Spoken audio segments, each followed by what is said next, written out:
এই মুহূর্তে ঢাকা বিশ্ববিদ্যালয় ক্যাম্পাস থেকে আমাদের সাথে সরাসরি যুক্ত হচ্ছেন স্টাফ করেসপন্ডেন্ট নূর হোসেন। কথা বলছি তার সাথে। নূর, ছাত্র সংগঠনগুলোর আজকের তৎপরতা সম্পর্কে আপনার কাছে এই মুহূর্তে কি খবর আছে?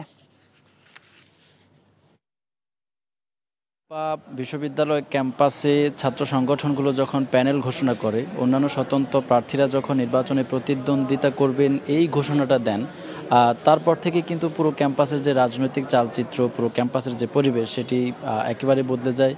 শিক্ষার্থীদের মধ্যে এক ধরনের উৎসব, এক ধরনের আমেজ আমরা দেখতে পেয়েছি। সবাই ডাকসু নির্বাচনকে কেন্দ্র করে এক ধরনের উৎসব মুখর পরিবেশ আসলে বিরাজ করছে। আজকের কথা যদি বলি, আজকে যারা প্রার্থী হয়েছেন, বিভিন্ন রাজনৈতিক ছাত্র সংগঠনগুলোর যে প্যানেল রয়েছে সেই প্যানেল থেকে যারা প্রার্থী হয়েছেন, ইসলামী ছাত্র শিবিরের প্রার্থী যিনি রয়েছেন আবু সাদিক কায়েম, তিনি বিজয় ৭১ হলে আজকে জুমার নামাজ পড়েছেন এবং জুমার নামাজ পরবর্তী সময়ে তিনি এখানকার যারা শিক্ষার্থী রয়েছেন তাদের সঙ্গে কথা বলেছেন, কুশল বিনিময় করেছেন। তবে আনুষ্ঠানিকভাবে যেহেতু এখনও নির্বাচনের জন্য যে ক্যাম্পেইন করা বা প্রচারণা চালানো সেটির সুযোগ নেই, সেজন্য নির্বাচনী প্রচারণার দিকে তারা কেউ আসলে এখনও মনোযোগ দিচ্ছেন না। শুধু শিক্ষার্থীদের সঙ্গে তাদের যে যোগাযোগ বা কুশল বিনিময় সেটি করছেন।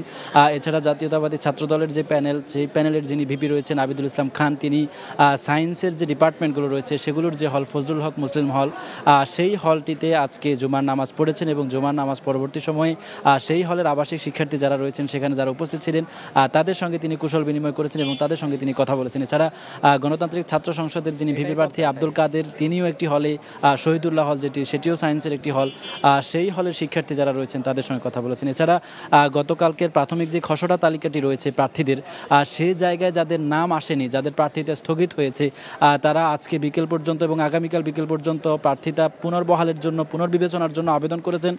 যে সমস্ত ত্রুটি হয়েছে, যেগুলোর কারণে তাদের প্রার্থিতা বাতিল করা হয়েছে বা স্থগিত করা হয়েছে, সেই ত্রুটিগুলো সংশোধন করে তারা নতুন করে আবার আবেদন করেছেন এবং নির্বাচন কমিশনার জানিয়েছেন যে আগামী 2 দিন মধ্যে সেগুলো যাচাই বাছাই করে তাদের যে প্রার্থিতা সেটি টিকবে কিনা সেই সিদ্ধান্তটি আমরা 24 তারিখের মধ্যে জানব। এরপর 26 তারিখে যখন পূর্ণাঙ্গ বা চূড়ান্ত তালিকা প্রকাশ করা হবে, তারপরেই নির্বাচনের যে ক্যাম্পেইন সেটি জমে উঠবে। লোপা বান্ডেল থাকলে প্রতি সেনমানিতে টাকা বাঁচবে।